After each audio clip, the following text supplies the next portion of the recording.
Bom, então, em nome da coordenação do curso de especialização em linguagem jurídica, o LINJU, eu dou as boas-vindas aos novos alunos, né?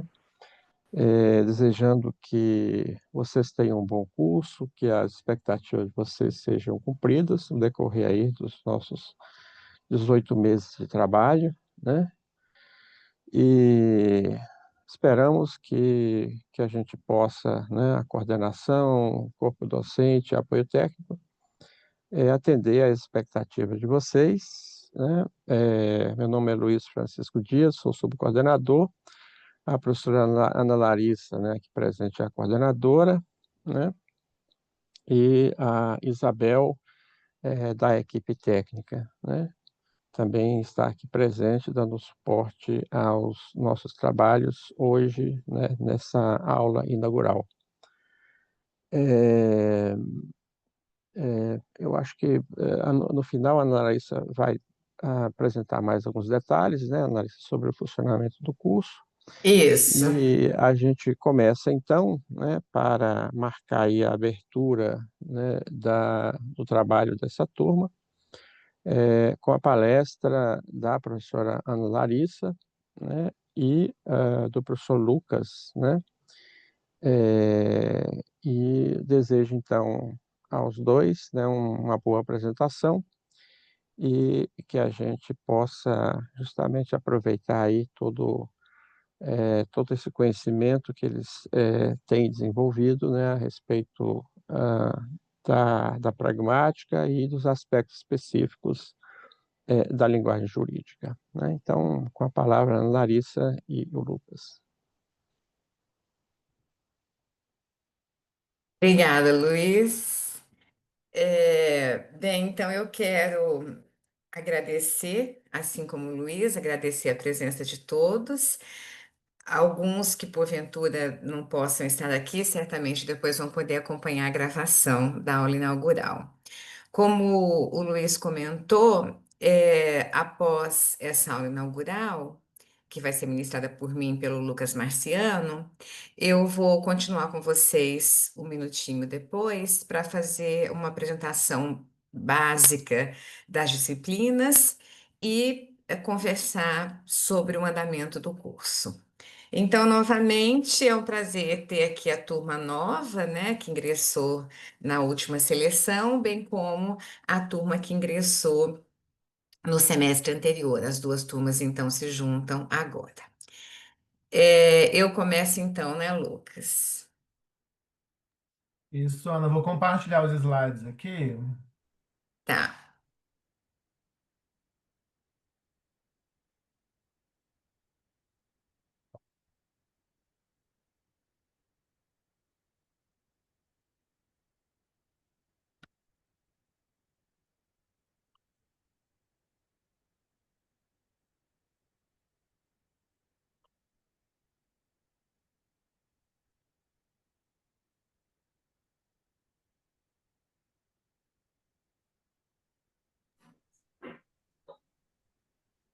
Pronto, dá para Bem, todo mundo? tá, eu tô vendo.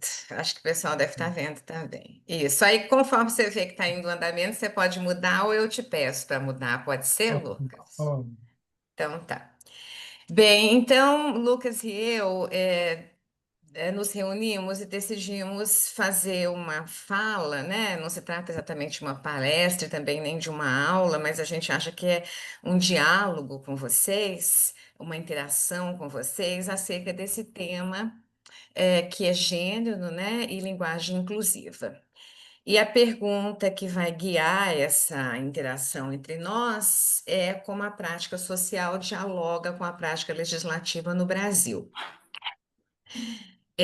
O Lucas e eu temos atuado, assim como outros pesquisadores, numa área intitulada pragmática linguística, e mais especificamente, nós analisamos a pragmática discursiva, que está ligada com a língua em uso, especialmente no ambiente cibernético, com recortes que também transitam por outras esferas, por exemplo, a esfera judiciária e a esfera legislativa.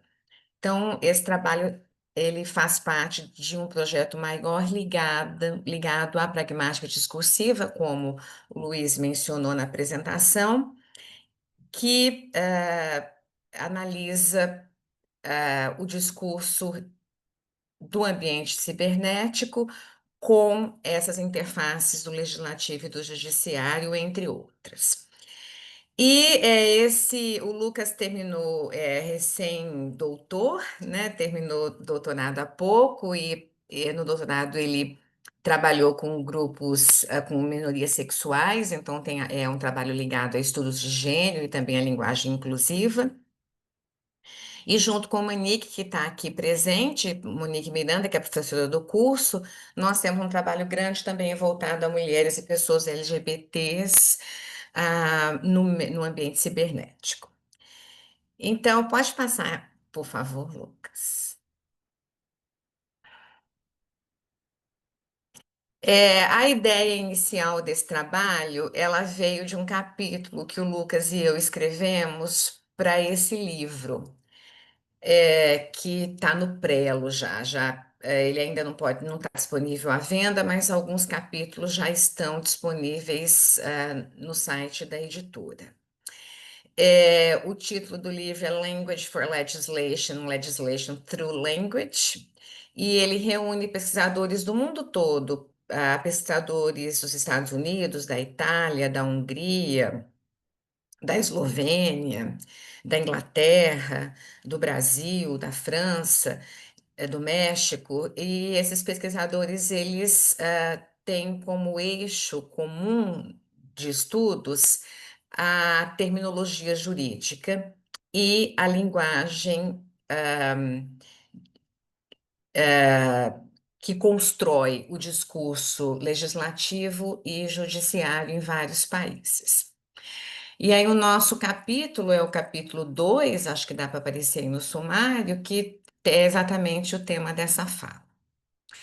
E aí nós vamos, então, começar fazendo um panorama bem simples e bem rápido sobre legislação e linguagem, naquilo que esses termos têm a ver com essa fala, sobre gênero e línguas de uma maneira geral, né? Depois a gente vai falar de inclusão linguística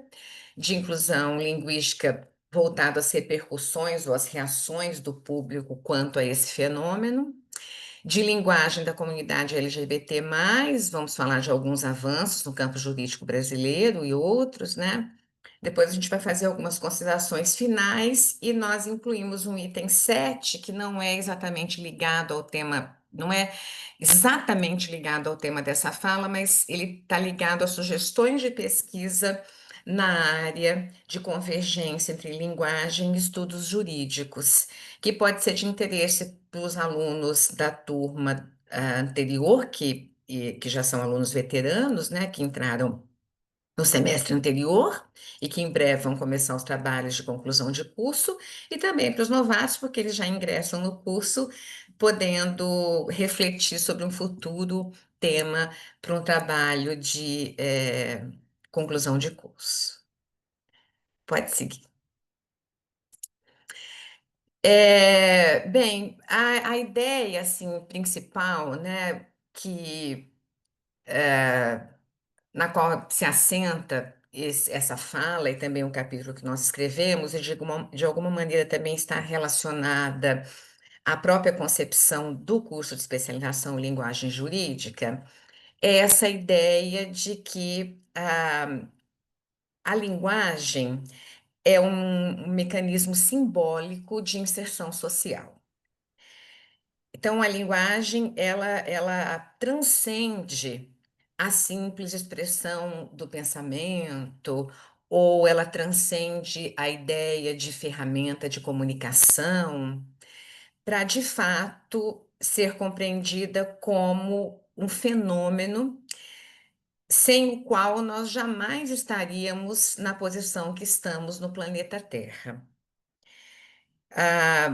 Do ponto de vista físico, do ponto de vista da velocidade, da força física, da agilidade, da acuidade visual, da escuta, do cheiro, né, do paladar, nós perdemos para todas as espécies, né? Não ganhamos de nenhuma. Ah, Na nossa perspectiva, o que nos fez exercitar a hegemonia no planeta Terra é justamente a nossa habilidade cognitivo-social, que jamais teria sido desenvolvida sem a linguagem. Se a linguagem humana simbólica existe em outras espécies, e de fato ela existe, ela não tem um refinamento que ela tem na linguagem humana. Ou se tem, a gente não consegue perceber, né? Então, é desse ponto de vista que nós partimos, isso significando que a linguagem como construção humana, construindo cultura, construindo conhecimento, construindo afetos, emoções, né, literatura, construindo burocracia, legislação, eh, permeia a nossa existência no sistema terrestre e até solar, né? Se nós continuarmos nesse ritmo, não sei se isso vai estar garantido, mas até o momento sim, né? Apesar de toda a degradação, nós ainda conseguimos nele sobreviver, né? Então, do ponto de vista mais geral, né, das concepções de linguagem, é desse ponto de vista que esse curso de linguagem jurídica parte, porque o meio jurídico não está desligado de todos os aspectos nos quais a linguagem humana, para os quais a linguagem humana é essencial. E do ponto de vista das questões de gênero, né, dos estudos de gênero, os estudos de gênero, eles têm uma proeminência muito grande em muitos países, né, em países europeus, em países chamados orientais, né, no sul global, no norte global. E aí a gente fala assim, por que que é importante, né? Porque dá a impressão que é mimimi, né? Dá a impressão que estudo de gêneros é uma coisa assim de gente reclamona, né? Porque tá tudo tão certo e a linguagem já está aí há tanto tempo e tudo é tão entrincheirado, né? Para que discutir? Mas o que nós nos propomos a debater nessa fala e também no capítulo que escrevemos é que a linguagem ela molda a percepção de gênero, né? E ela influencia a experiência dos indivíduos dentro e fora das chamadas minorias sexuais, né? As minorias sexuais nem poderiam ser chamadas assim, né? O termo minoria aí, ele significa, não é numérico, né? Ele significa vulnerabilização. Então, nesses grupos se encontram os grupos vulnerabilizados por uma sociedade tradicionalmente patriarcal e colonial, né? E esses grupos normalmente são mulheres, meninas e a comunidade LGBT+. Então, a maneira como nós nos referimos a esse grupo na linguagem molda a experiência que as pessoas que fazem parte desses grupos têm de si mesma e também molda a experiência que os indivíduos em geral têm sobre esses grupos. Então, a discussão sobre inclusão linguística, ela combina essa necessidade de tentar concretizar a as ideias de igualdade, dignidade humana, né, que estão previstas na Declaração Universal dos Direitos Humanos e também na nossa Constituição, com aspectos que são linguísticos e aspectos que são legislativos. Então, a nossa ideia é que existe o direito à igualdade, existe o direito à dignidade, existe o direito à expressão de gênero. Mas a concretização desses direitos, apesar dos avanços da legislação brasileira, porque a legislação brasileira é muito avançada nesse aspecto, se comparada com muitos países, a concretização ela passa por elementos e por práticas que são práticas sociais e que não podem ser mudadas por meio de decretos, por exemplo, né? Elas fazem parte de práticas que emergem de determinados grupos sociais, muitas vezes por estarem centradas em pilares tradicionais, normalmente em preconceitos já existentes, mas também por favorecerem alguns grupos, né, inclusive com vistas a ganhos eleitorais. Mas, de fato, o que motiva esse tipo de trabalho é essa percepção de que a falta de representatividade dos grupos chamados minorizados, nesse caso aqui mulheres e meninas e a comunidade LGBT+, ela de alguma forma influencia os legisladores, quer dizer, no nosso caso, a Câmara e o Senado, né? Na maneira como esses legisladores abordam os direitos desses grupos, né? Inclusive o direito de serem referenciados ou de serem abordados, né, ou endereçados linguisticamente de maneira adequada. Pode passar, por favor.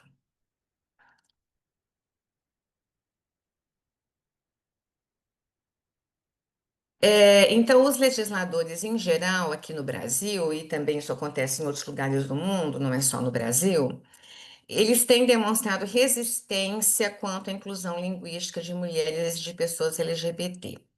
Haja visto no Brasil inúmeros projetos de lei que visam o banimento dessa linguagem na vida pública, na esfera pública, sobre os quais nós vamos falar com mais detalhes a seguir.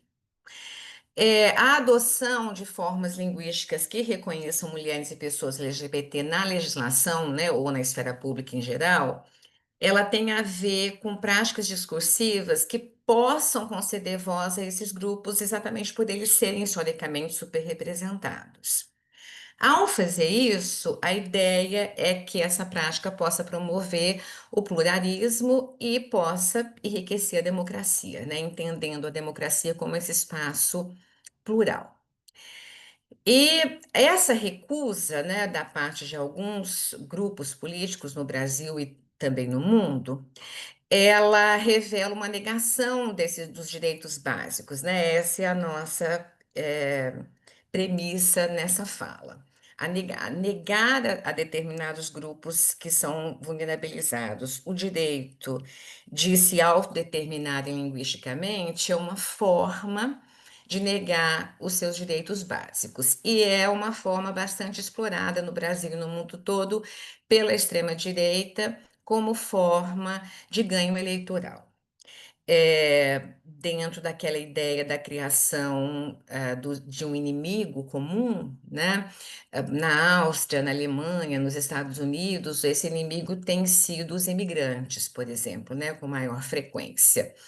Aqui no Brasil, o inimigo é muitas vezes a comunidade LGBT, as mulheres e também os indígenas, né? Representam um tipo de grupo percebido como inimigos, que estariam talvez privando o imaginário de um certo cidadão de bem dos seus direitos.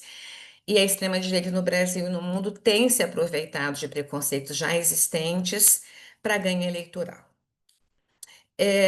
Isso no campo legislativo, né, e na esfera política. Na esfera judicial, as formas não inclusivas, né, aquelas que não estão assentadas na autodeterminação desses grupos vulnerabilizados, elas têm demonstrado influenciar decisões favorecendo homens e desfavorecendo mulheres, né? No caso do Brasil, apesar da legislação ser bastante avançada, e o STF, por exemplo, recentemente ter decidido em favor de grupos vulnerabilizados em decisões, por exemplo, em que havia vitimização terciária de mulheres, né? A mulher é primeiro vítima, por exemplo, a mulher primeiro é uma vítima de um crime, aí depois ela continua sendo vitimizada de maneira terciária ao ser colocada pelo judiciário e pela sociedade como causadora como causadora e até mesmo como perpetradora daquela infração, né? É o caso que o STF certamente discutiu, de mulheres que eram vítimas de violência sexual, mas depois se tornavam culpadas porque afinal elas tinham se exposto por meio de roupas consideradas sensuais, ou porque elas tinham uma vida considerada aberta, liberal, né? O STF recentemente decidiu que a vida sexual pregressa de uma mulher não pode ser elemento importante, relevante, nem mesmo decisório numa situação de um crime sexual. Então, isso é um avanço, apesar dos avanços na legislação brasileira e também no judiciário. É, quando a linguagem é marcadamente colonial e patriarcal, existem pesquisas como a de Helling e a de Severi.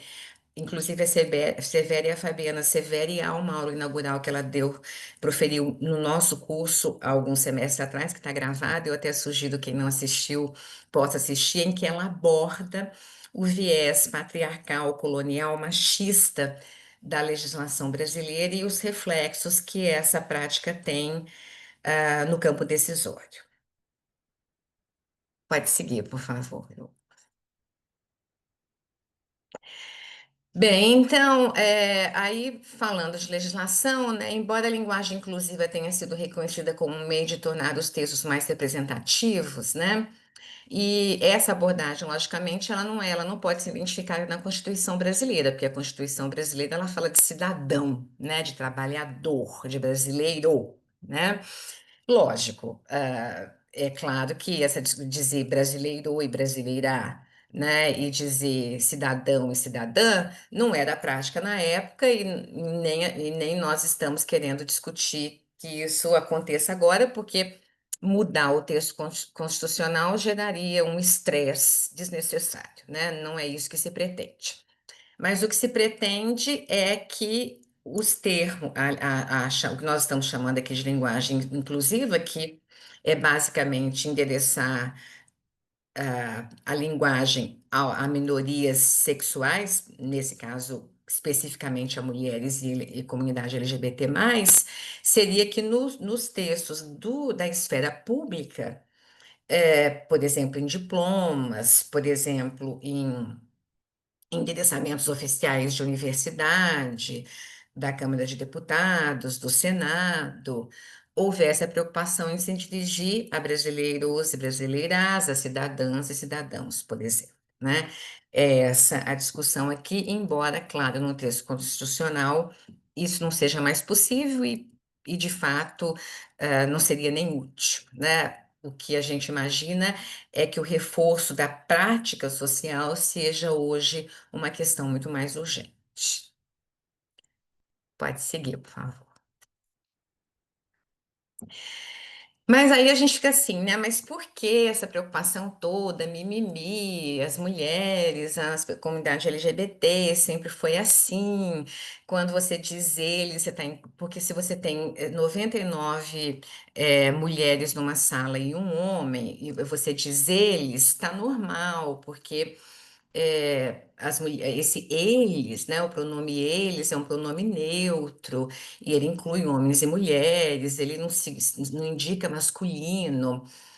De um ponto de vista estritamente linguístico e de uma linguística que tem expoentes importantíssimos no Brasil, por exemplo, Matoso Câmara, né, de fato, essa é a explicação linguisticamente aceita por muitos grupos. Mas nós não estamos falando disso, nós estamos falando de autodeterminação, né? É de que eles não representam mulheres e não representam a comunidade LGBT+, e esses grupos precisariam estar representados no endereçamento público, né, de falas públicas. Aí, mas se é mimimi, né, e se é uma fala assim, woke, né, ou denuncista, por um lado, né, alguns podem pensar que seja assim, por outro, o fenômeno é mundial, né, e essa preocupação é mundial. Então, se é um fenômeno mundial e é uma preocupação mundial, não custa que nós aqui no Brasil possamos refletir um pouco sobre esse aspecto, né? Então, por exemplo, em alemão, houve pesquisas que mostram que algumas candidatas, né, a vagas de emprego, elas se sentem rechaçadas quando os anúncios apresentam, ou são construídos, né, utilizando o masculino, em vez da linguagem inclusiva, que também é utilizada numa língua como alemão, que é uma língua com casos, né, gramaticais muito complexos e que, de fato, tem três gêneros, né? Diferentemente do português, alemão tem três gêneros marcados, né? O feminino, o masculino e o neutro, de fato, como uma forma marcada, mas isso não tem a ver com sexo, né? Agora, nas entrevistas, nos anúncios de emprego, quando a forma masculina é a mais saliente, pesquisas mostram que as mulheres se sentem inibidas em concorrer àquelas vagas. No italiano, há pesquisas que mostram que alguns agitadores linguísticos de ocupação, com termos mais feminizados, né, tendem a manifestar uma ideia de status inferior. E aí em posições que, por exemplo, de trabalho que seriam menos bem remuneradas. Em país de língua inglesa, usa-se muito o singular they, né? Em vez de usar o they como um pronome plural, usa-se para indicar singular ou para indicar esse gênero inclusivo.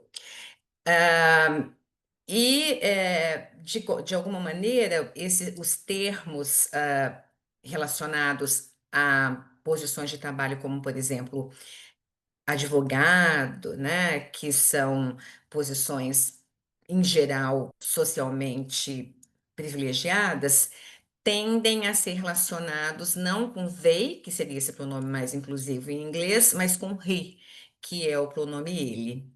Enquanto que profissões consideradas ou menos privilegiadas ou mais ligadas ao cuidado, como teacher, né, professor e nurse, que é enfermeira, são normalmente referenciados por meio do pronome she, que é ela, né? Então, talvez esses dados, que são dados de pesquisas feitas com grande quantidade com bancos de dados muito grandes, né, possam nos ajudar a contradizer essa ideia que se trata apenas de um denuncismo supérfluo. E, além disso, o uso do masculino genérico afeta mulheres em geral, né? Porque elas se sentem visíveis na gramática da própria língua que elas falam. Pode seguir, por favor. Mas aí a gente tem outras questões, né? É por isso que a gente falou de prática social no nosso título. Nós que somos falantes de português e assim como e que podemos provavelmente falar outras línguas, né, a língua da nossa língua materna, nós tendemos, obviamente, a normalizar as visões patriarcais que são manifestas por meio da língua que nós falamos e que endossam essa visão heteronormativa. Essa visão heteronormativa, ela normalmente contribui para a perpetuação de concepções que são erradas, que são simplistas, né, sobre gênero e sexo, e que podem afetar indivíduos ao restringir os seus direitos básicos. Então, qual que é a ideia, né? A ideia radical aqui é que gênero e sexo sejam eh, fenômenos ou concepções, né, ou definições distintas. Sexo, obviamente, se trata de sexo biológico e que de fato é binário, né? Homem ou mulher, embora possa haver pessoas intersexo e há, né? Desde seu nascimento, com característica de ambos os sexos. Mas isso não tem a ver com gênero, né?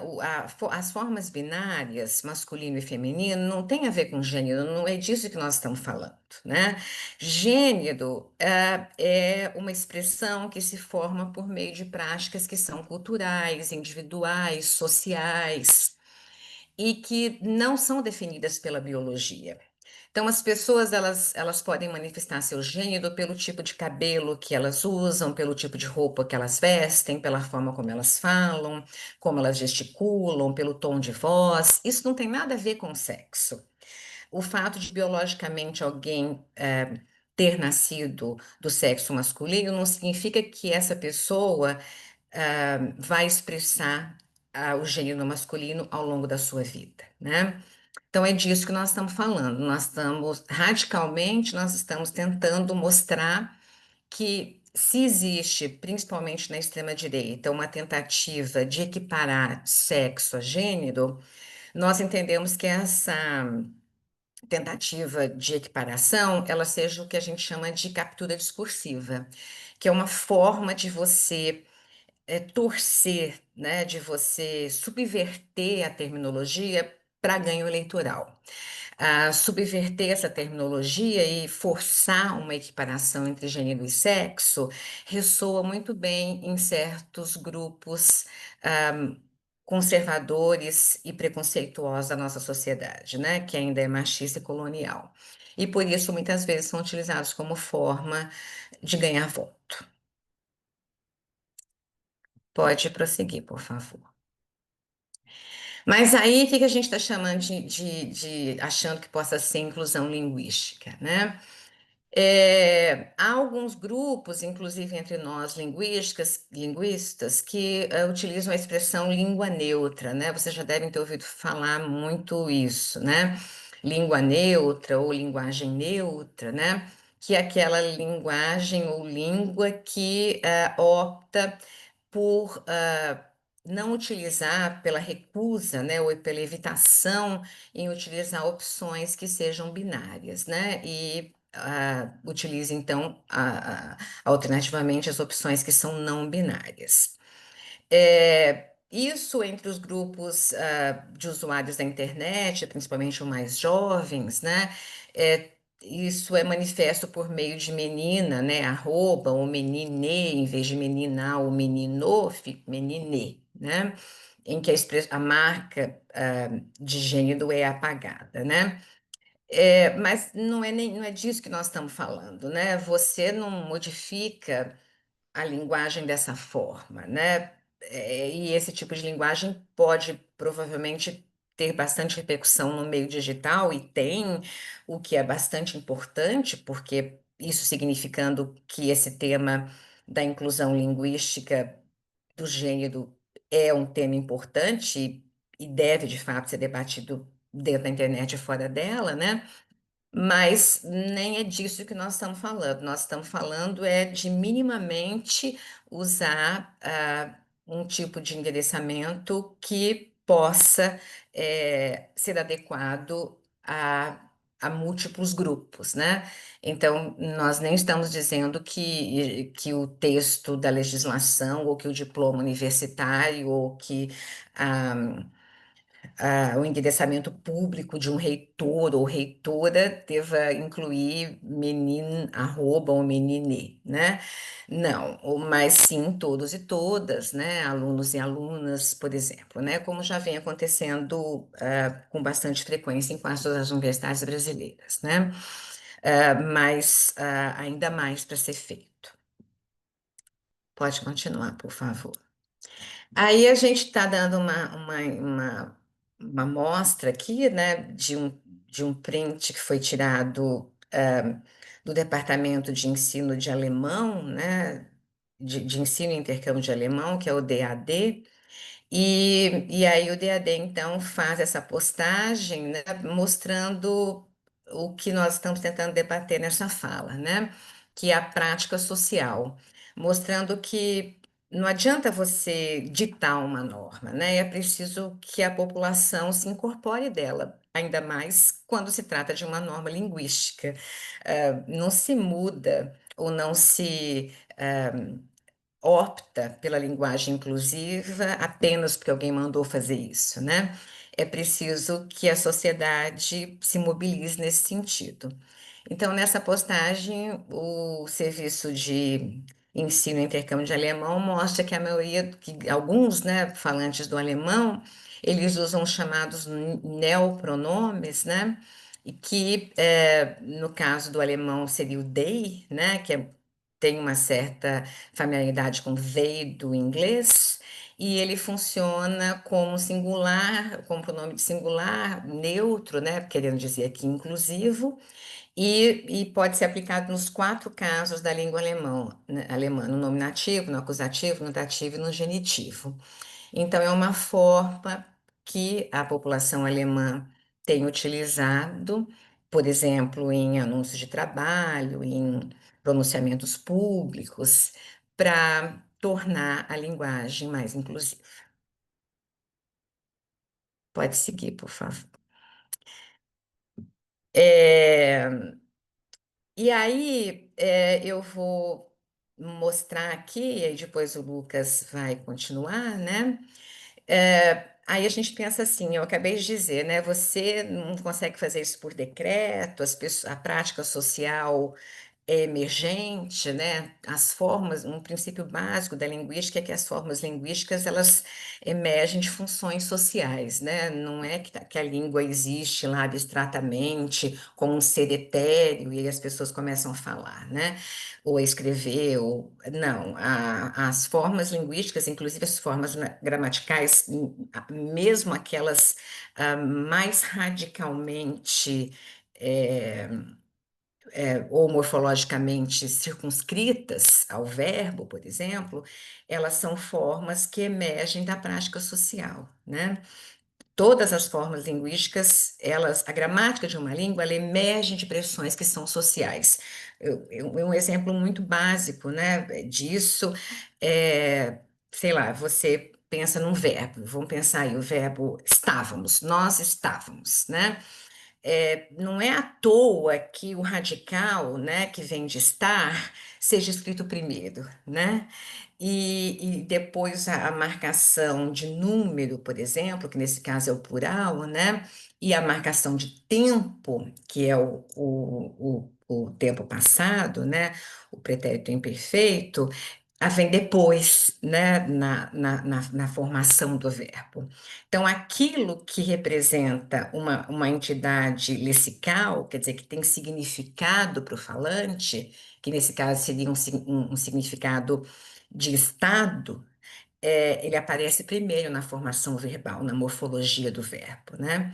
E a marcação de tempo e de número aparece depois.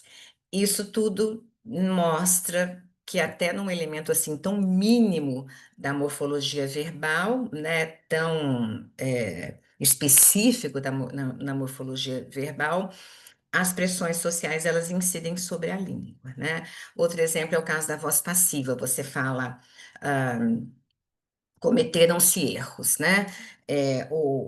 A voz passiva ou indeterminado. Ou você diz cometeram-se erros ou erros foram cometidos. Se você tiver cometido esses erros, por exemplo, se você é um político e você é corrupto ou foi denunciado como corrupto, é muito diferente de dizer eu cometi erros e erros foram cometidos, né? Então, as expressões, a voz passiva, por exemplo, nesse caso, é uma forma de você esconder, né, omitir o agente, nesse caso, para talvez tentar evadir uma culpa, né, uma situação de culpa. Então, esses exemplos que eu dei são exemplos para mostrar que as formas linguísticas, elas não são assim boas, ingênuas, princesinhas, né, do bem e nem do mal também. Elas simplesmente refletem pressões sociais, né, e uma delas está ligada ao gênero que é o objeto dessa fala. E aí, tendo tudo isso em vista, a gente fez um levantamento grande sobre projetos de lei que foram apresentados desde 2016, que é o período que marca a ascensão da extrema-direita no Brasil. Muitos projetos de leis foram apresentados, nós rastreamos 34, mas há outros, né? Com a tentativa de banir a linguagem exclusiva do domínio público brasileiro, da legislação e do domínio público em geral, né? Então, projetos que propõem a proibição da linguagem inclusiva em documentos oficiais, projetos que propõem que a comunicação governamental e os materiais educativos não possam ser produzidos utilizando-se formas neutras ou inclusivas, projetos que propõem o banimento da linguagem binária em qualquer contexto oficial, da linguagem não binária em qualquer contexto oficial, projetos que visam a revogar decretos que já foram, inclusive, e que já estão em vigor, né, defendendo a linguagem inclusiva, e esses projetos, então, propõem que esses decretos sejam revogados. E projetos que defendem que instituições de ensino públicas e privadas desestimulem a linguagem neutra nos seus campos de atuação. Então, se a nossa pergunta era a linguagem legislativa se encontra com a prática social, esses projetos de lei, esses 34 e tantos outros, mostram que o caminho é difícil, porque há representantes no Congresso que tentam intensamente combater essa prática social. Eu acho que agora é você, né, Lucas? Isso, Ana. Prossigo daqui então. Eu só.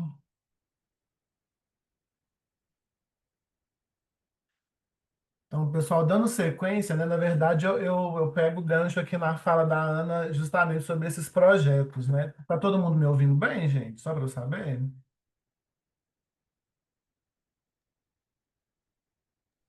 Estamos sim, Sim, estamos. Não, obrigado. É, esses projetos, né, que a gente apresentou aqui, são 34 projetos, né, que nós investigamos aí.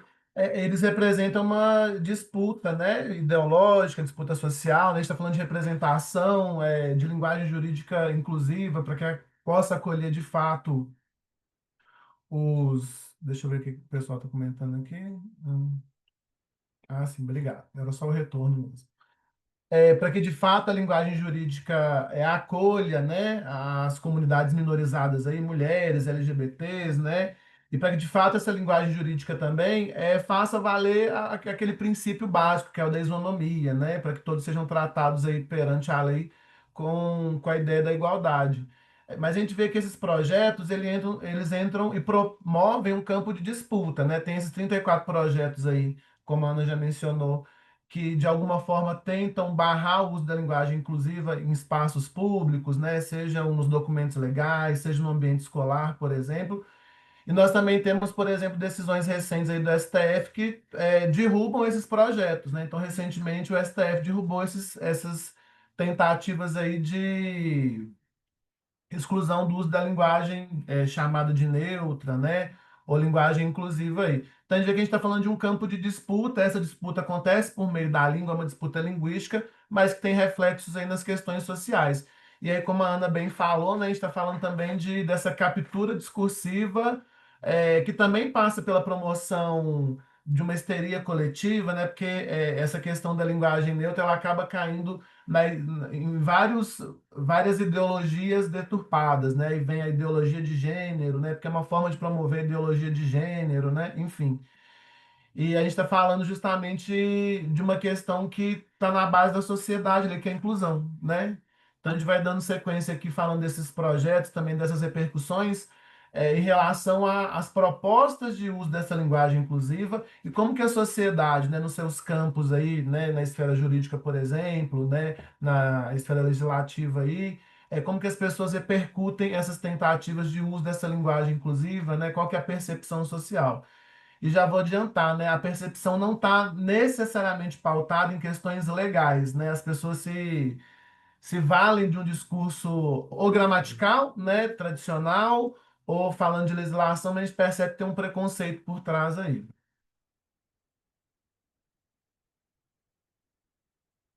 Então, ainda falando um pouquinho das repercussões, né? A gente tem que entender que essas normas tradicionais de gênero, elas são hierárquicas e vão pressupor uma estrutura de poder, né? Que é desigual. Aí volto lá na questão da isonomia, né?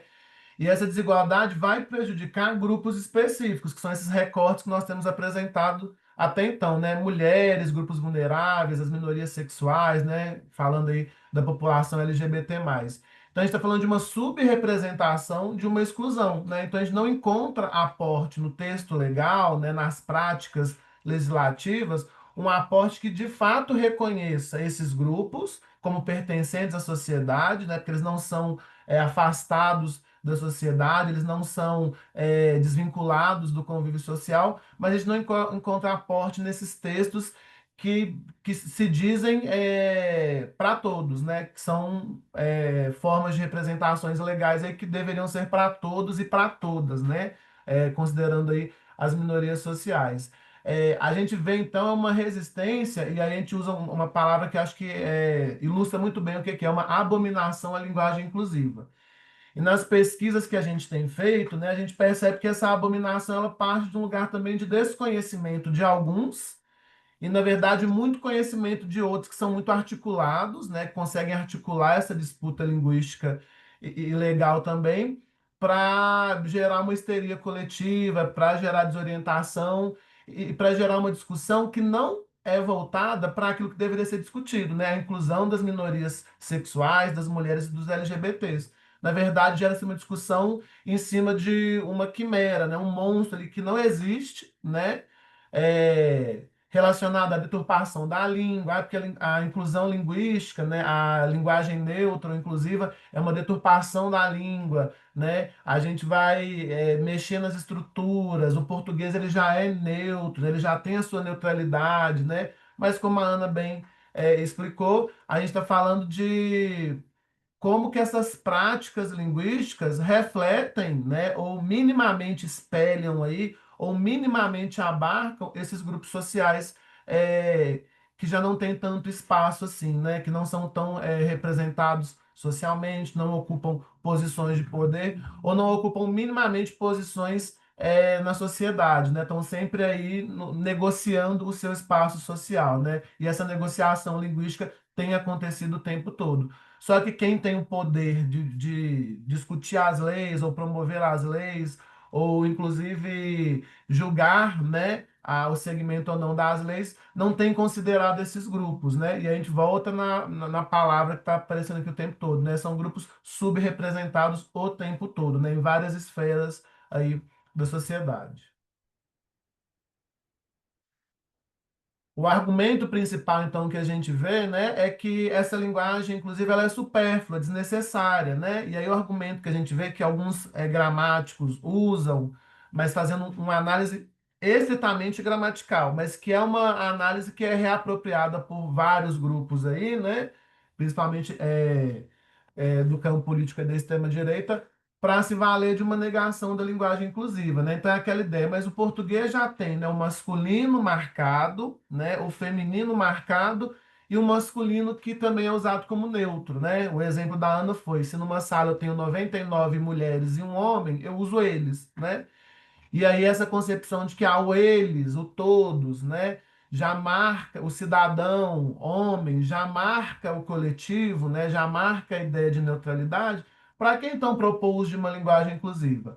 Mas voltando lá nos exemplos das outras línguas, né, a gente percebe que o reflexo social ele não condiz com essa proposta gramatical, né? Então, mulheres não se candidatam para cargos quando vem que a divulgação do cargo está no masculino, né? Vaga de, sei lá, repositor de estoque, né? Um exemplo.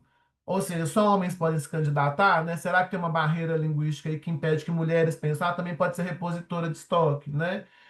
Então a gente vê que esses discursos eles manipulam essa noção gramatical para se valer de uma falsa justificativa. Como a Ana falou, não estamos falando sobre apenas questão gramatical, né? A gente não está aqui discutindo a estrutura linguística apenas, até porque a língua e as práticas sociais elas estão vinculadas, né? Então a gente está discutindo como que as práticas linguísticas abarcam ou não, né, incluem ou segregam grupos sociais, né?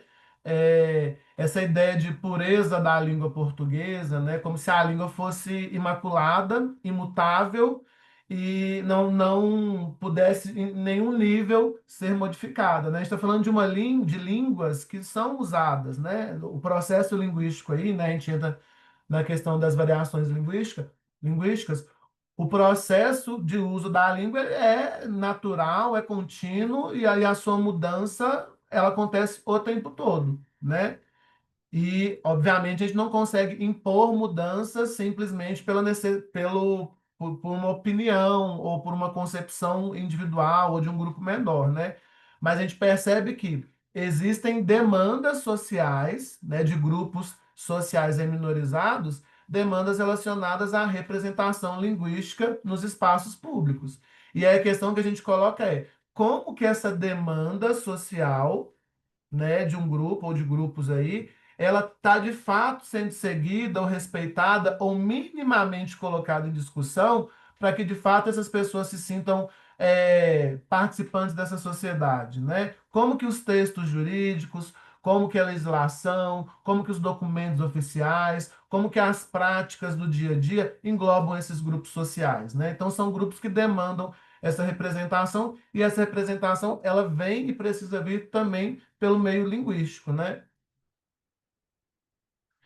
Aqui a gente traz um recorte de uma postagem no Twitter, né, que agora se chama X, a rede social, de como que as pessoas, a gente está falando de pessoas comuns, né, pessoas do dia a dia aí, como que elas recebem essa ideia dessa linguagem neutra, linguagem inclusiva, tentando trazer uma argumentação, às vezes puramente gramatical, né? Mas a gente vê que é um malabarismo argumentativo, né?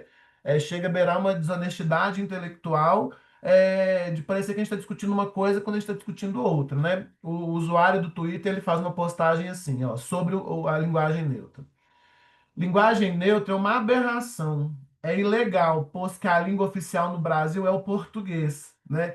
Idiotas para promover uma linguagem que exclui a distância da linguagem culta, completo que lhe permite amplo esclarecimento daquilo que é transmitido pela forma escrita correta. Então a gente vê sempre essa ideia, né?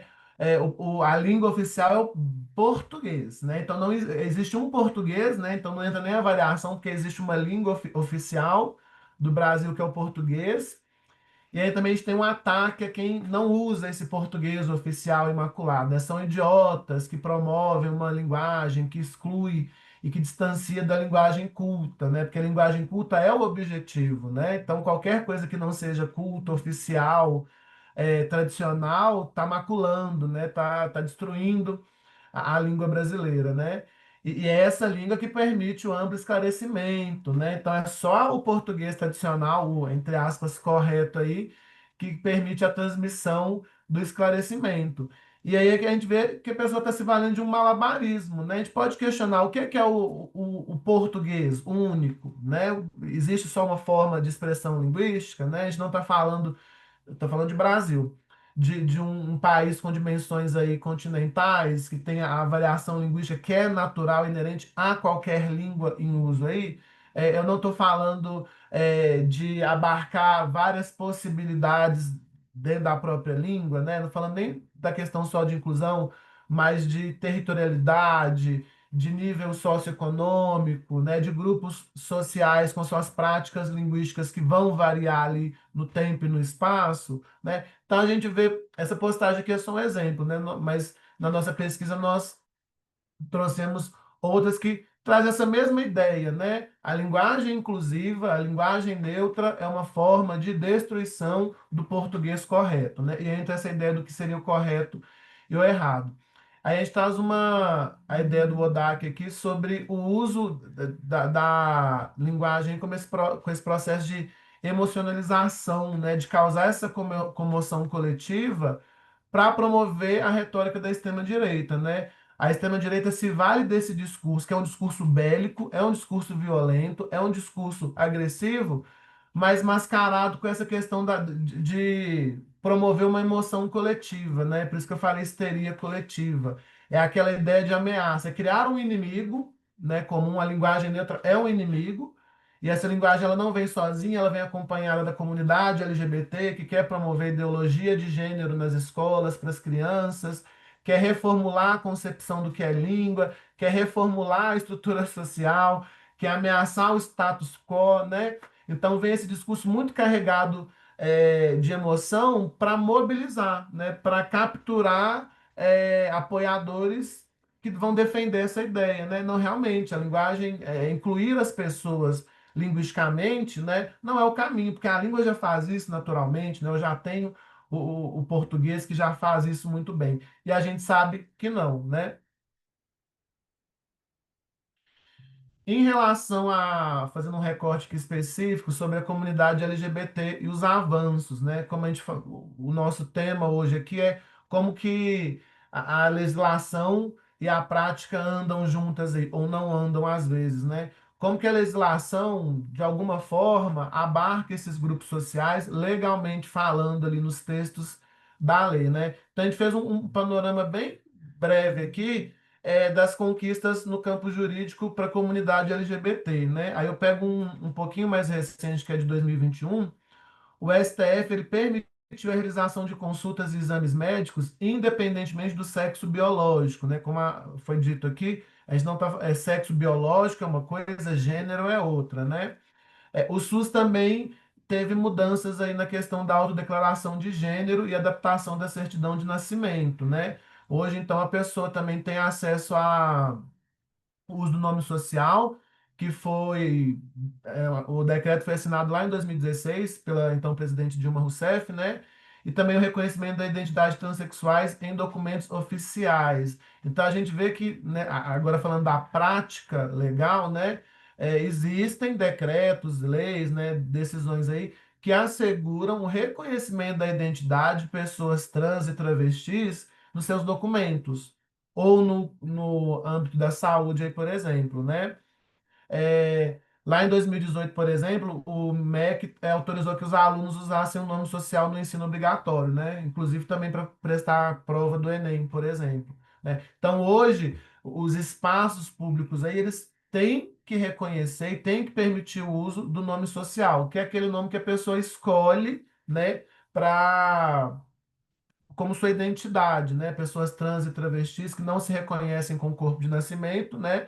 E aí, ao longo da vida passam a usar o nome social, que é aquele nome que de fato as representam como pessoas na sociedade, né?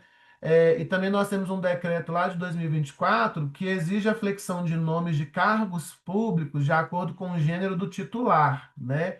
Aplicável, a todos os atos normativos federais.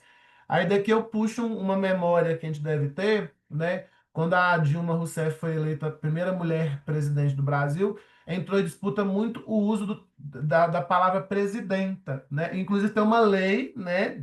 Antes da eleição da Dilma, já havia uma lei que assegurava o uso de presidenta para os cargos exercidos aí por mulheres, né? Para o cargo de presidência exercido por uma mulher.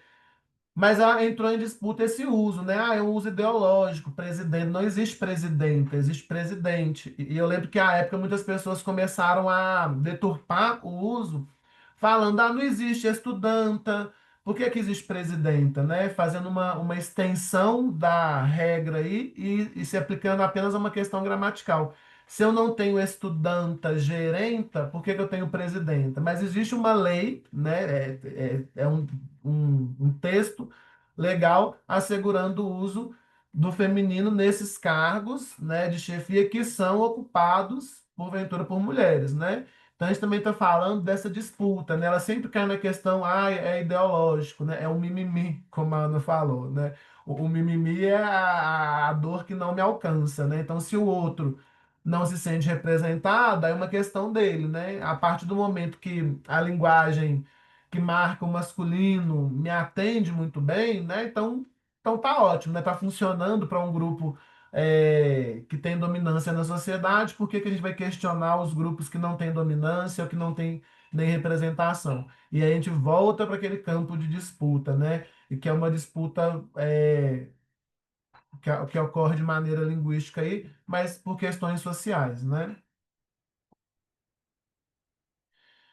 E já caminhando aqui para as considerações desse nosso trabalho, dessa nossa apresentação, né?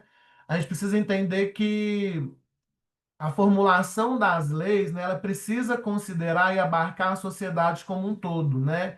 E legitimar e também trazer para a sociedade, para o espaço público, esses grupos que historicamente foram segregados e ainda o são, né? A gente está falando de grupos que é, têm alguns avanços, né? A gente pode voltar nos avanços que as mulheres conquistaram na sociedade, ou como a gente acabou de apresentar, da comunidade LGBT, mas ainda há muita coisa a ser feita, né? A gente está falando de representação mínima, né? Como que uma pessoa que está inserida numa sociedade que se diz democrática, se diz uma sociedade que se pauta no princípio da isonomia, ela não se sente representada nas diversas esferas sociais aí, as públicas, né, as legais, né, educacional, saúde, enfim. Como que essa pessoa não se vê representada ali se em vários momentos é dito a ela que ela é uma cidadã, né, com seus direitos assegurados, né, se ela é registrada nessa sociedade com seus documentos, com seus direitos e principalmente seus deveres como pessoa cidadã, como que essa mesma sociedade que é o tempo todo está dizendo você é cidadão, você é cidadã, ela diz que também em alguns momentos você não é, né? Em alguns momentos a sua identidade, a sua pessoalidade, a sua existência, ela não é reconhecida e não é assegurada, né? A gente está falando então que a história das línguas, né, ela prevê, né, e marca para a gente mudanças bem-sucedidas que vão surgir espontaneamente. Mas a gente também tem que entender que o Estado tem um papel muito importante na inclusão linguística dessas pessoas na esfera pública, né? Então, as mudanças surgem, linguísticas surgem de forma espontânea, sim, mas também é papel do Estado promover e assegurar a inclusão dessas pessoas, né? Desses cidadãos e dessas cidadãs, né? Então, essas tentativas de combate, de proibição da linguagem inclusiva, elas marcam uma ameaça direta à democracia, né? E à igualdade aí da sociedade. Então, a gente está falando de grupos que se organizam, se mobilizam, se pautam na questão legal, na questão linguística, na questão gramatical, para promover a exclusão de outros grupos, né? Então, a gente entra em disputa aqui de grupos, como a gente tem reforçado o tempo todo, e é uma disputa que tem que ser revista, né? São decisões judiciais que precisam ser revistas, serem analisadas, considerando que há grupos sociais que demandam essa representação legal, até porque é por meio dessa representação e dessa representatividade que essas pessoas podem ter acesso a direitos que até então foram negados, não reconhecidos, a espaços que elas não poderiam ocupar, né? Como que uma pessoa vai ocupar um espaço de destaque, um cargo que tem privilégio social, se aquele cargo não é pensado para ela, né? Como que uma mulher vai chegar à presidência se a palavra presidente é a única possível, né? Ou volto lá no caso do repositor, né? Como que ela vai chegar num lugar se tem vários ícones, né? Várias demonstrações linguísticas que dizem para aquele grupo que ele não tem que estar ali, né? Que ele não vai ocupar aquele espaço, né? E é a língua que diz, né? São as práticas linguísticas que dizem o tempo todo. Esse lugar é para alguns e não é para outros. E aí nós também aproveitamos para apresentar sugestões de pesquisa, até com base no trabalho que a gente está apresentando aqui, né, nesse trabalho que eu e a Ana produzimos, de como que a gente pode pensar, né, vocês que estão aí fazendo o curso do Linju, como que a gente pode pensar, né, numa pesquisa que case as demandas que a gente tem aqui legislativas, mas também passando pelo campo das linguagens, né, da linguística aí. Como que a gente faz um casamento bem legal com essas duas áreas? É, a gente tem visto muitos trabalhos aí, muitos trabalhos bons, né, feitos aí no Linju, e muitos trabalhos que trazem a discussão sobre a linguagem acessível no meio jurídico, né? Como acessibilizar a linguagem jurídica para que o cidadão e a cidadã possam acessar seus direitos, né? Então, tem muitos trabalhos que falam, né, sobre o uso excessivo de expressões latinas, o uso de estruturas linguísticas que não permitem que a pessoa consiga entender o que está sendo dito ali no texto jurídico, né? E esses trabalhos são muito bons. Mas a gente também está propondo um avanço para outros temas aí, para outras discussões, né? Por exemplo, esse trabalho que a gente fez aqui fala da linguagem inclusiva de gênero, né? Como isso está na atualidade, né? Em outras esferas jurídicas aí, né? Como que as decisões ou os textos é, jurídicos têm abarcado ou considerado essa linguagem inclusiva, né? Então é um ponto importante para ser pesquisado, né? A gente pode avançar nesse tema e tem muita coisa para ser dita. A gente também aqui propõe, né, pesquisas relacionadas à linguagem jurídica e aos formatos familiares diversos, né? Eu vou falar da minha experiência como gestor escolar, né?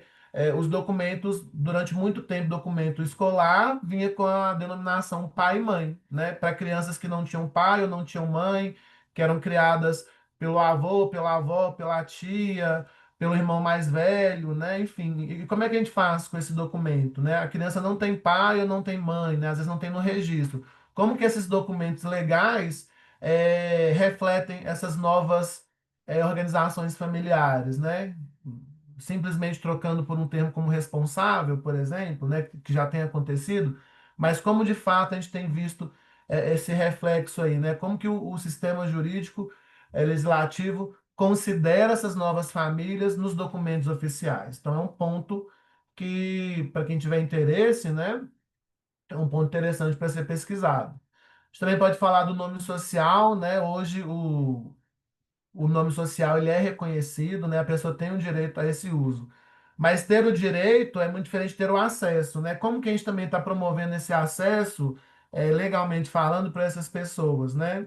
Esse acesso é facilitado? A noção de que a pessoa tem esse direito é, é divulgada, é facilitada também para a pessoa entender que ela tem esse direito e como é que ela acessa esse direito, né?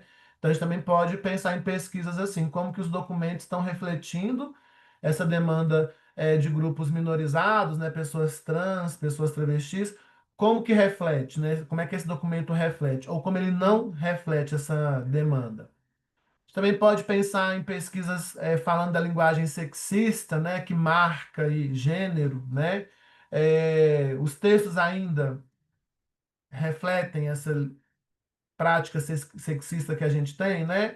E aí só para dar um norte para as pessoas, em alguns espaços jurídicos do Brasil, eu vou lembrar do Rio Grande do Sul, ele já tem demandas, documentos que promovem o uso da linguagem não sexista no meio jurídico, né? Então já tem algumas regiões que já têm documentos mais específicos, mais detalhados, né? A gente pode também pensar em pesquisas que analisam esses documentos, né? Qual que é essa proposta de linguagem não sexista, né? Realmente ela é não sexista ou ela peca em alguns pontos ou ela precisa avançar em outros pontos?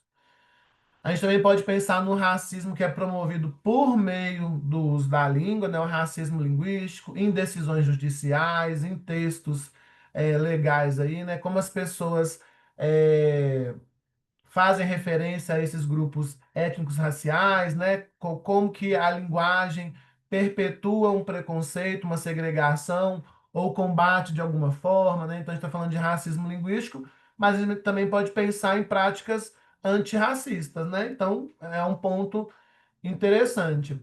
E um outro ponto aqui é a questão da linguagem capacitista, né? Como que esses textos, documentos, decisões, né? Enfim, no campo jurídico combatem a linguagem capacitista ou reforçam, né? Então aqui a gente está colocando os dois lados, né? Como que pode ser um reforço a uma prática ou combate a uma prática.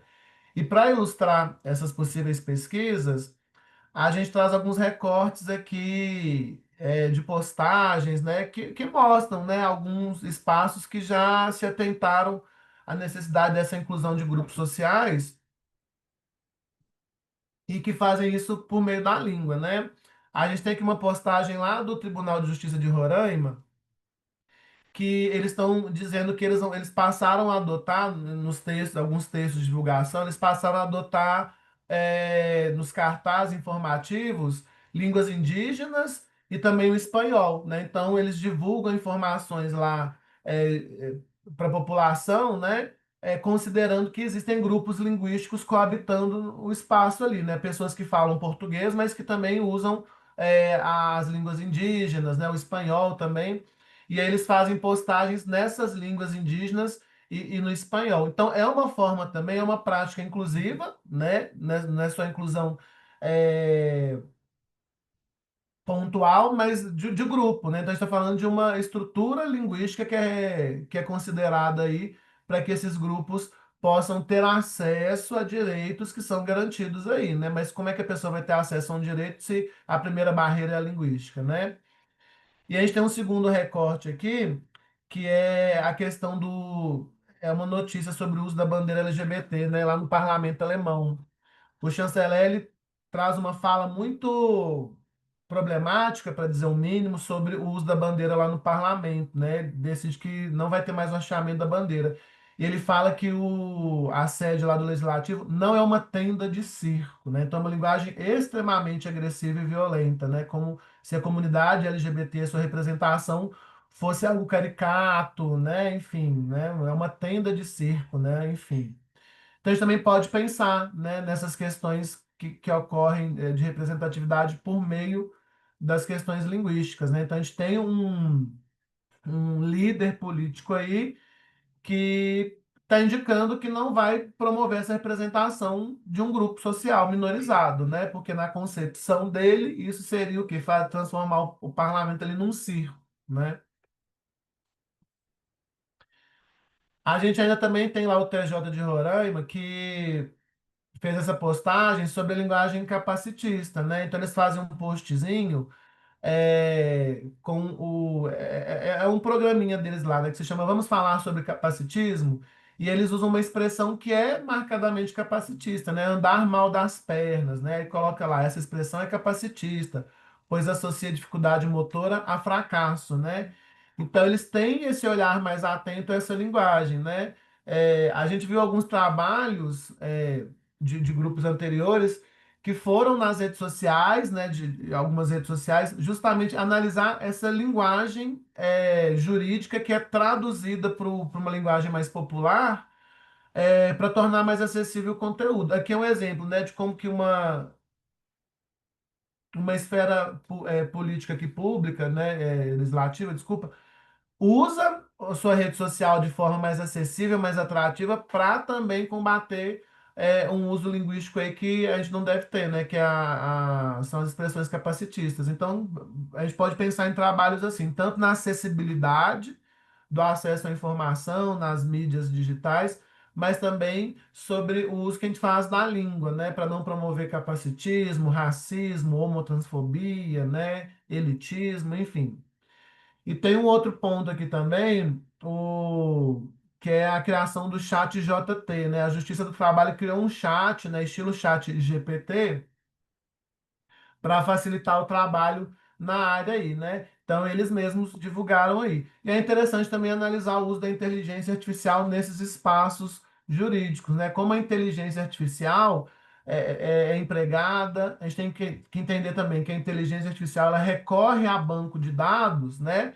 Quais são os dados a qual ela está recorrendo, né? Esses dados estão viciados, por exemplo, né? Será que a inteligência artificial no uso aí, ela também deixa passar algum tipo de linguagem que é promotora de preconceitos, né? Ou ela também já consegue perceber quando a linguagem não está tão legal assim, né? Ou quando ela está promovendo algo que a gente está querendo combater, né? Ou ao contrário, quando ela está promovendo algo que tem que ser combatido mesmo, né? Então é interessante pensar nessas pesquisas para os trabalhos de conclusão de vocês, considerando um campo maior do que só pensar em como que a linguagem jurídica ela pode ser acessível, né? Ah, vamos falar de simplicidade, né, de simplificação da linguagem jurídica, que é um campo extremamente interessante, né? A gente não está falando que não é para pesquisar mais isso, mas a gente também quer dar um leque um pouquinho maior de opções para vocês, do que a gente pode pensar nessa conversa, né, entre a, o campo linguístico e também a questão jurídica aí, né? Como que essas áreas podem conversar de alguma forma aí e produzir algum trabalho interessante, né? Que possa ser usado como referência, inclusive, para a gente pensar nessas mudanças que a gente está querendo promover aí, ou pelo menos questionar no campo jurídico aí. E por fim, eu vou deixar para a Ana. A Ana vai fazer Vou a fazer o nossa. marketing. É o É, famoso jabá, né, Ana? É o nosso vou fazer a marketing publi. aproveitando esse espaço aqui, né? É a publi, é. Eu deixo aqui com vocês esse endereço, é um site chamado Empolidez Digital, é só digitar em Empolidez Digital no Google que vocês vão encontrar esse site.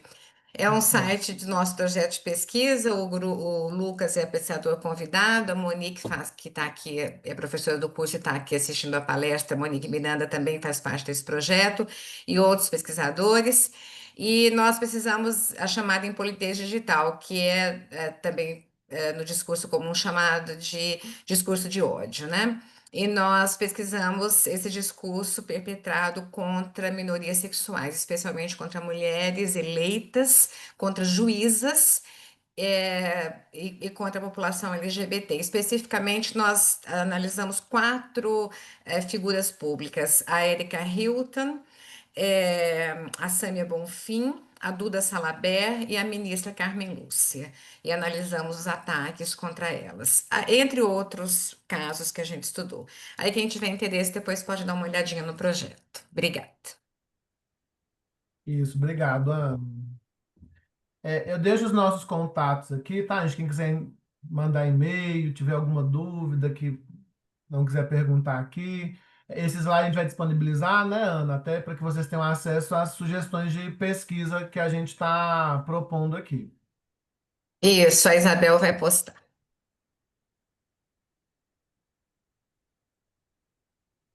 Bom, eu agradeço, então, a Larissa e ao Lucas pela ótima aula, né? Muito informativa e apresentando aspectos interessantes sobre essas novas perspectivas a respeito do gênero e como é que o campo do jurídico, né, está se colocando aí como possibilidades, né, de atender, né, essas novas vozes da sociedade, né, nessa direção. Bom, é, então, provisoriamente, eu me despeço e passo a palavra para a Larissa, agradecendo a todos vocês, né, a nossa a presença virtual, as nossas atividades de início do semestre, né, de 2025-2. E a Ana Larissa agora vai passar algumas informações aí sobre o curso, né? Então, obrigado, Lucas, mais uma vez. Obrigado, Ana Larissa. Passamos a palavra para a Ana Larissa, então. Obrigada, Luiz. Antes disso, Lucas, acho que eu vou perguntar se alguém gostaria de fazer perguntas ou comentários sobre a aula, né? É mesmo, eu Alguém, tinha esquecido essa parte. alguém tem alguma? Não, não há problema. Ah, sim, A muito comunidade bem, negra, né? Alguém. Romano. É É, ótimo você ter falado isso. Muito bem apontado. Esse recorte foi relacionado de fato, a gênero, né? Então, nós não enfatizamos a questão racial, mas obviamente é uma questão importantíssima que entrecruza a questão de gênero, né? A todo momento. Nesse projeto em Polidez Digital, você vai ver que uma das ações que nós vamos desenvolver em breve está relacionada ao discurso de ódio em polidez digital contra pessoas influentes, homens e mulheres e comunidade LGBT, ligada à questão racial. A questão racial entrecruza todos esses aspectos muito bem apontado. Obrigada.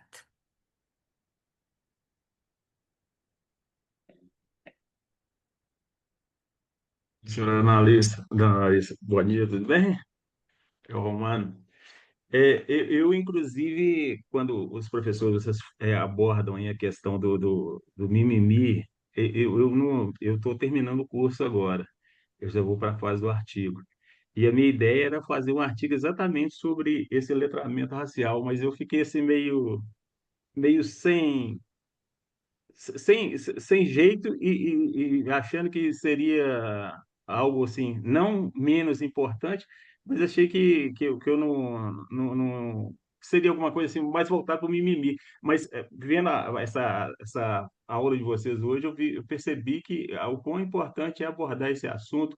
E eu sou um estudioso, entre aspas, não muito estudioso, mas eu leio muito essa questão do racismo, da questão dos grupos minoritários. Por isso que eu abordei essa questão do grupo negro em si. E eu tinha muita vontade de escrever o meu artigo voltado para esse tema, mas aí eu acabei abortando e escrevendo outro, optando por outro tema, mas eu ainda tenho vontade de escrever um artigo sobre essa questão. Sempre é tempo. Você citou o Renato Freitas, não foi aí no seu comentário? Sim, eu citei. Ele é excelente. Ele é excelente. Eu já cheguei a coletar alguns dados sobre os comentários, a reação pública às postagens dele na internet, né? Ele é vítima de discurso de ódio, impunidade digital, de racismo. Pode-se analisar o discurso do Renato Freitas, e além disso, ele é jovem, né? Então tem um etarismo ao contrário, né? Não direcionado a pessoas velhas, mas no caso dele, consideradas velhas, mas no caso dele, por ser jovem, ele é vítima de preconceito também. Pode analisar o discurso dele, pode analisar também as reações do público ao que ele fala, né, que são muito interessantes.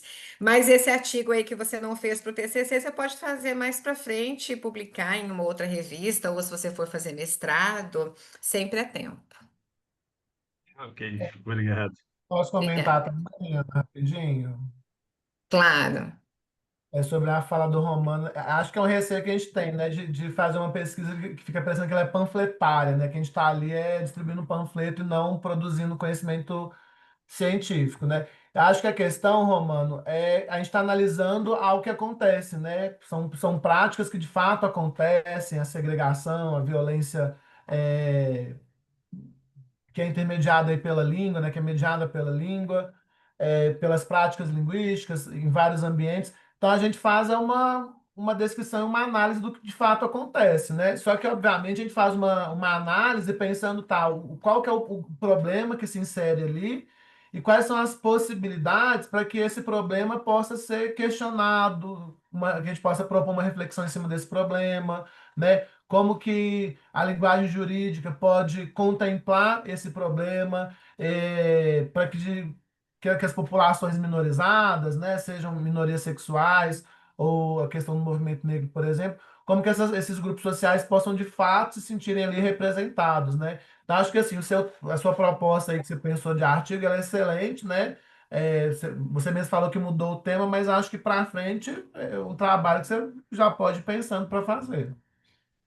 Eu, Mas assim, eu mudei, mas eu acho que ainda tem tempo ainda. pode Ainda, desmudar, desmuda, você Aham, desmuda. Isso. verdade. Obrigada. Eu acho que Nada. Jone tinha uma pergunta. Não, Isabel, parece que eu vi uma pergunta de Jone, que ela se inscreveu para fazer uma pergunta ou comentário, não?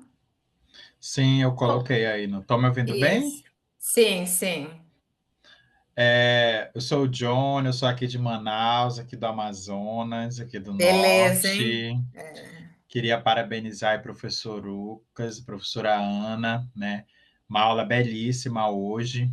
E essas questões que foram colocadas na aula hoje, elas lembram muito já o que já está acontecendo aqui, né? A gente tem, assim, um discurso extremista, de políticos aí que têm mandato, que já colocaram que já criaram lei proibindo qualquer tipo de trabalho ou linguagem neutra nas escolas, mesmo que elas não existam, mas já colocaram isso em pauta, e a gente sempre percebe esse tipo de perseguição mesmo em relação a essas questões. A gente também tem um exemplo, teve uma aluna aqui da nossa Universidade Federal do Amazonas, que ela fez um trabalho e uma apresentação sobre os discursos do ex-presidente Bolsonaro, e ela foi totalmente perseguida, depredaram o carro dela, ela ficou sem ir para a universidade, porque o pessoal estava perseguindo ela, total, assim, não entendendo o teor daquela pesquisa que é apresentada. Então, acredito que é um terreno muito fértil, mesmo de pesquisa, de dialogar, porque o que, que a gente sabe, o que, que a gente percebe? Eles não sabem o que é gênero, eles não sabem o que é discurso. Então, assim, são pessoas que nem sabem o que, que elas estão fazendo ou o que elas estão defendendo. Porque se eu for falar com a deputada que apresentou essa pauta, ela nem sabe. Ela pegou o projeto de outro estado, fez Ctrl+C, Ctrl+V, apresentou e foi aprovado. Então, assim, não há é uma totalmente desqualificação daquilo que está sendo apresentado, daquilo que está sendo abordado, né? Queria também colocar o que o colega Romano coloca também, eu acho de suma importância, é algo também que eu debato dentro da minha. Eu venho da literatura, mas eu também gosto muito dessa área de estar fazendo esses estudos dentro da área da questão do antirracismo mesmo, dessa literatura negra, dessa literatura do norte. Eu sou professor de linguagem jurídica já dentro do curso do direito, então eu entrei aqui dentro da especialização para me poder também estar ampliando esse debate, ampliando esses discursos, e também como é que eu posso estar melhorando também as minhas aulas junto com os meus estudantes. E eu sempre trago esse debate também para dentro de sala de aula, para que eles também possam ampliar esses horizontes e perceber que a gente não pode viver dentro de uma caixinha achando que o mundo é o mesmo mundo de 1000 anos atrás, e que não é. Então, é isso. Só queria agradecer cada um de vocês e vamos juntos seguir nessa empreitada. Obrigada, muito obrigada. Acho que é isso, né, Isabel? Eu vou apresentar, então, falar um Só pouquinho do um curso. instante, a Audrey parece estar com a mão levantada. Pode falar. Ai, desculpa, pode. Bom dia a todos, obrigada pela explanação, professor Dr. Lucas, professora doutora Ana Larissa, foi de extrema contribuição esse compartilhar de visões. Escutando a fala dos doutores, eu observo uma coisa, porque eu estudei os editoriais da Folha do Estado de São Paulo, e o meu recorte foi na época da pandemia, onde nós tivemos a polarização política, parece que explodiu dali. Então, a minha observação nesse universo da linguagem, também sou professora de expressão jurídica para o curso de Direito há 10 anos, e a minha observação, na verdade, a minha indagação que veio à minha cabeça é o seguinte, eu gostaria até de ouvi-los sobre isso. Essa polarização política, né, acentuada nas redes sociais e unido ao desconhecimento da questão de gênero e de linguagem que nós temos no país, elas não acabam sendo um entrave, um empecilho também para o reconhecimento da linguagem inclusiva, da linguagem não capacitada, porque eu entendo que a polarização acaba auxiliando como válvula propulsora numa rede social de muito acesso e com falta de conhecimento de bagagem, acaba sendo um grande empecilho para que as pessoas possam entender que não é bem assim a linguagem. E isso, para mim, pensando aí nos editoriais e tudo mais, que acaba sendo fomento, né, para que haja ainda decisões, por mais decisões jurídicas que nós temos, como a do Supremo, que foi dita aí, de abertura, eu vou usar um termo de gíria, parece que não cola a decisão, né? Existe um hiato entre a lei, o que a lei prediz, e o que se exerce socialmente ainda. Existe e me parece que essa polarização ajuda muito nisso com o desconhecimento, que ela invade a rede social com desconhecimento. Não sei, é uma observação feita, gostaria até, foi uma analogia feita ante aos discursos hoje expostos, mas eu agradeço demais os discursos, estou aqui realmente que quero ouvir, quero aprender e quero continuar aí olhando para esse universo e contribuindo. Muito obrigada. Obrigada. Eu acho que sim, né, Lucas? O que acontece é assim, o Brasil é muito avançado do ponto de vista legal, né? A legislação brasileira, ela é uma das mais avançadas do mundo, não apenas acerca dos direitos de mulheres, de meninos, da população LGBT, né? Os avanços são muito grandes. Por exemplo, em relação ao casamento homoafetivo, né? A chamada união civil, né, homoafetiva, a adoção de crianças por casais homoafetivos, são avanços na legislação, né? Mas para responder essa sua pergunta, o que eu vou exemplificar aqui com outro tema, né? Que é a questão da criminalização do aborto, né? O Brasil tem um avanço minúsculo em relação à descriminalização do aborto, né? Porque o aborto só deixa de ser considerado crime, só é descriminalizado no Brasil em situações extremas, né? De estupro, de que a mãe está em risco, ou a criança tem uma má formação muito forte, que incompatível com a vida, né? Então, são situações assim que não valorizam os direitos femininos, né? Não valorizam o direito que as mulheres têm de decidir sobre o seu próprio corpo. Só que ainda assim, esse discurso polarizador ou discurso político, como se quer chamar, né? Que na verdade está enraizado em preconceitos já existentes, ele pretende combater esse mínimo avanço. Há inúmeros, e a gente tem um levantamento sobre isso recente, a Monique está aqui, até ajudou a fazer, há inúmeros projetos de deputados e senadores no Brasil que tentam criminalizar integralmente o aborto no Brasil, né? Sem contar que as crianças que são engravidadas, por exemplo, por pais ou padrastos criminosos, são quase que obrigadas a parirem os bebês e não conseguem fazer aborto legal porque o sistema jurídico é machista, né? Apesar de terem esse direito.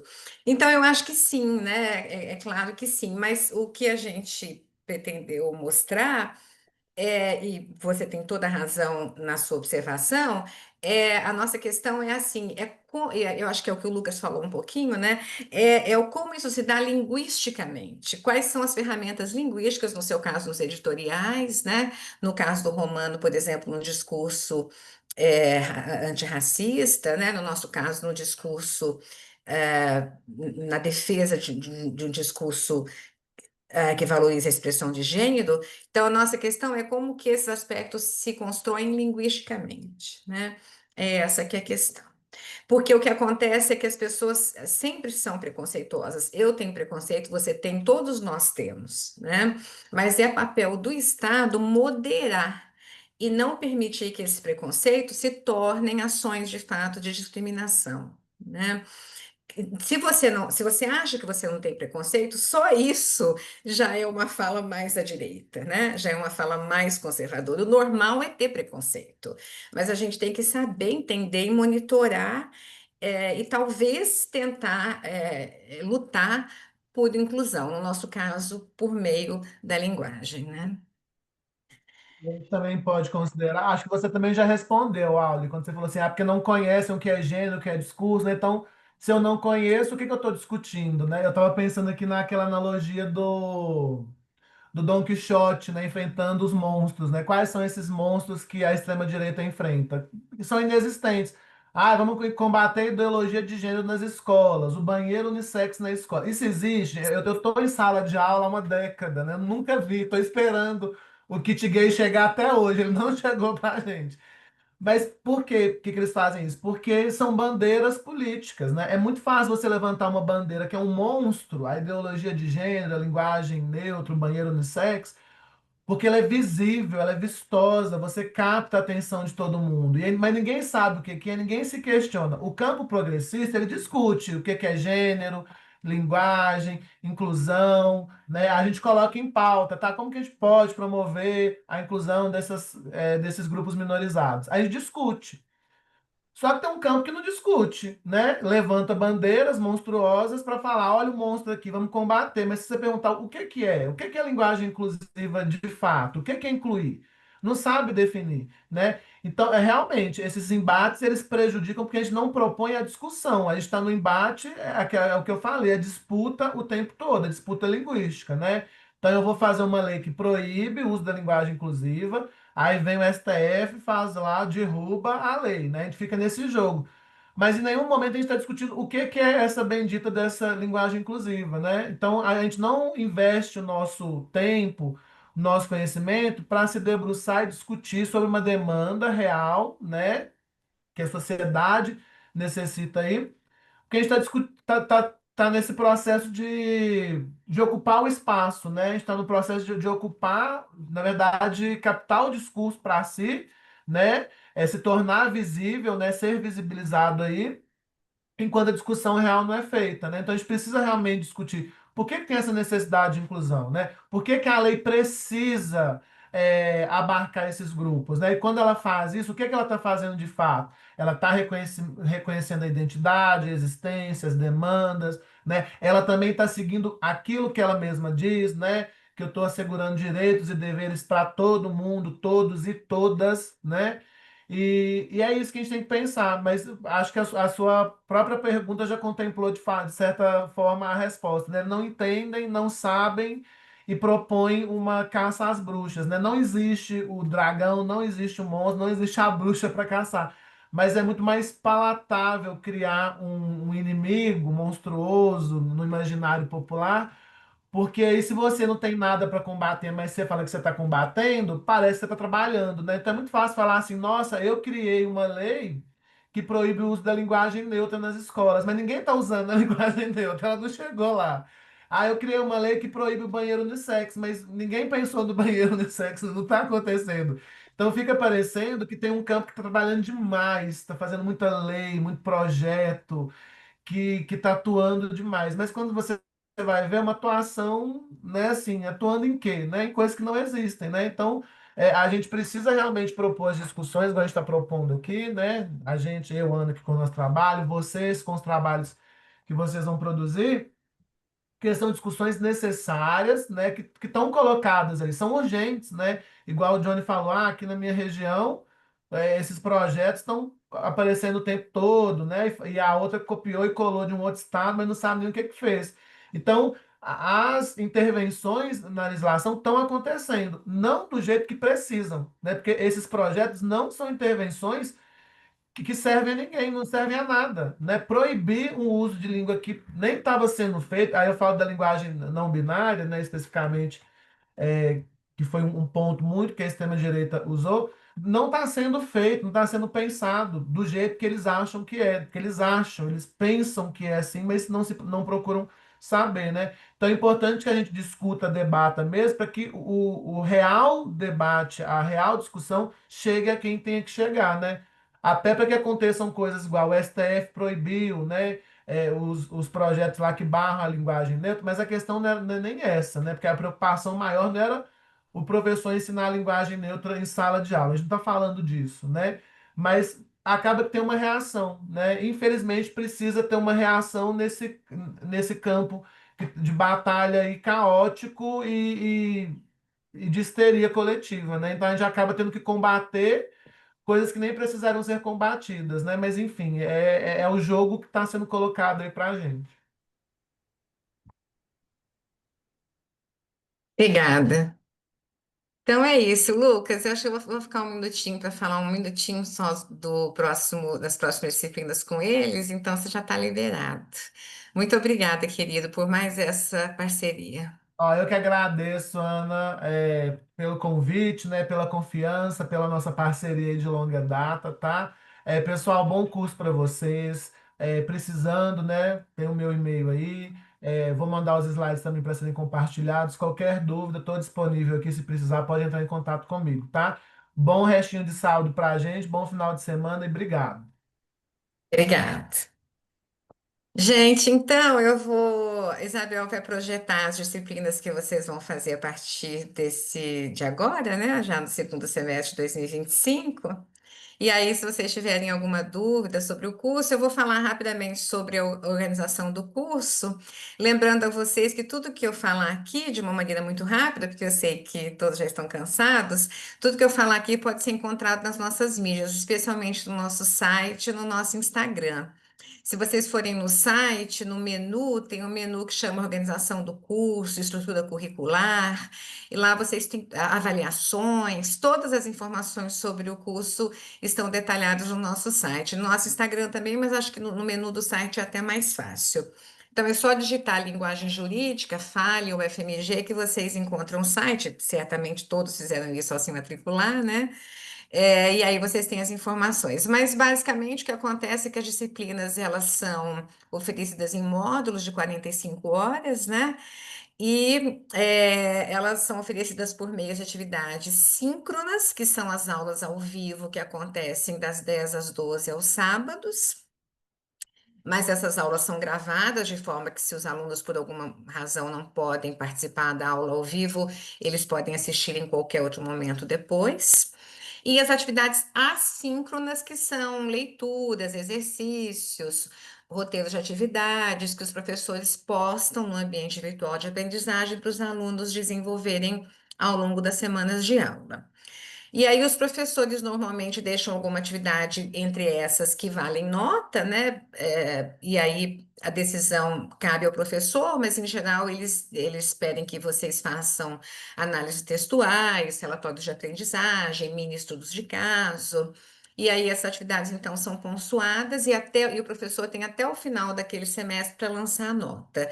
Porque apesar de para vocês parecer que como o curso é modular, em seguida a ansiedade acadêmica muitas vezes já torna urgente o retorno da nota pelo professor. Alguns professores fazem isso, alguns professores costumam marcar as notas assim que terminam o curso, mas pela regulamentação interna, eles têm até o final daquele semestre para fazerem isso.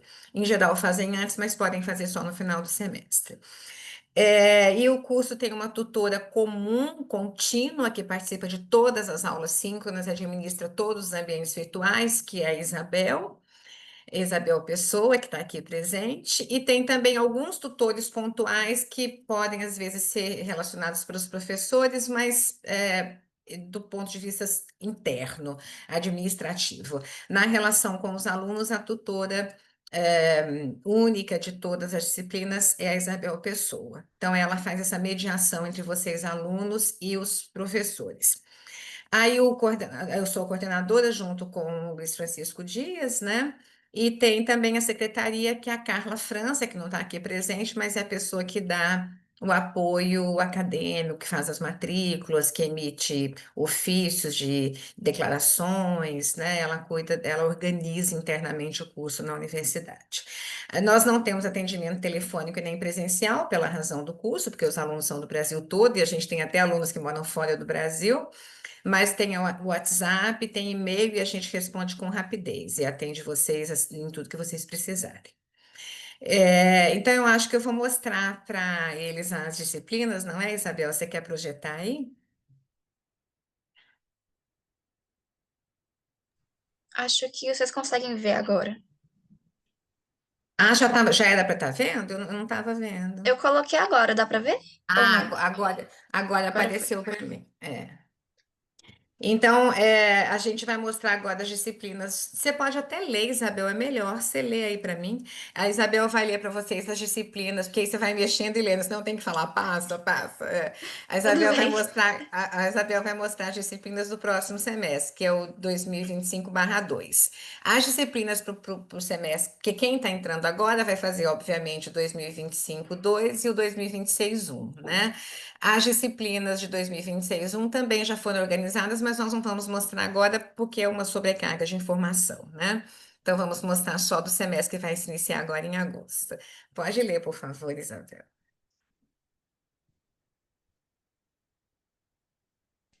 Então, a primeira disciplina desse semestre já começa na segunda-feira, dia 28 de julho, e vai até o dia 29 de agosto. Grego Antigo na Linguagem Jurídica, com o professor Bernardo Brandão. E as aulas síncronas vão ser aos sábados, dias 2, 9, 16 e 23 de agosto. Como a professora Ana Larissa falou, as aulas são sempre das 10 às 12. Depois temos Linguagem Digital em Polidez e Direito no Cyberespaço, que começa no dia 1º de setembro e vai até o dia 3 de outubro. As primeiras duas aulas, nos dias 6 e 9 de setembro, com o professor Pedro Andrade, e as duas últimas, dias 20 e 27 de setembro, com o professor Fabrício Polito. Variação linguística e normatizações da escrita, que começa no dia 6 de outubro e vai até o dia 7 de novembro, com os professores Eduardo Amaral e Sueli Coelho. O Eduardo vai ministrar as aulas do dia 11 e 18 de outubro, e a Sueli dos dias 25 de outubro e 1º de novembro. E essa disciplina que encerra o semestre apenas para a turma que ingressou no semestre passado, né, 2025/1, que começa no dia 10 de novembro e vai até 12 de dezembro. A aula do dia 15 com o professor Pedro Andrade, a aula do dia 22 com o professor Luiz Francisco, que está aqui, e as aulas do dia 29 de novembro e 6 de dezembro com a professora Márcia Romeu. Essa disciplina é só para os alunos que ingressaram no semestre passado, porque é a última disciplina antes da realização do trabalho final. Então, quem ingressar agora vai cursar até variação linguística, normalização e escrita, depois vai ter as disciplinas de 2026/1, e aí vai cursar tópicos sobre produção de trabalho final em 2026/1, porque em 2026/2 vocês vão fazer o trabalho final de vocês. Caso tenha ficado alguma dúvida, vocês podem se manifestar pelo microfone ou pelo chat. E lembrando que isso tudo vai ser formalizado e enviado para vocês posteriormente. Querem perguntar alguma coisa? Alguma dúvida?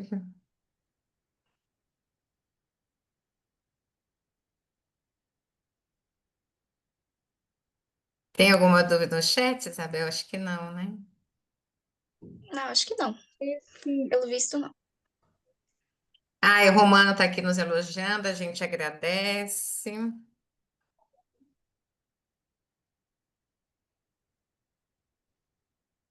Já tá com saudade, legal, gostei, Romano, fiquei feliz. Muito bem. Gente, então é isso. Eu acho que é mais como o Luiz Francisco disse, Isabel também, dar as boas-vindas a quem está chegando e as boas-vindas de volta a quem está continuando o curso, né? Desejar perseverança a vocês. Não é fácil trabalhar, estudar, a gente sabe das dificuldades, mas não desista, no final dá tudo certo. É isso, né? Obrigada, Luiz. Obrigada, Isabel. Bom final de semana para vocês. Muito obrigada. Bom final de semana a todos. Obrigado, gente. Bom fim de semana. Isabel vai gravar, já gravou, né? E vai colocar lá o link da gravação no Class para vocês. Obrigada. Tchau, bom fim de semana. Obrigada, tchau.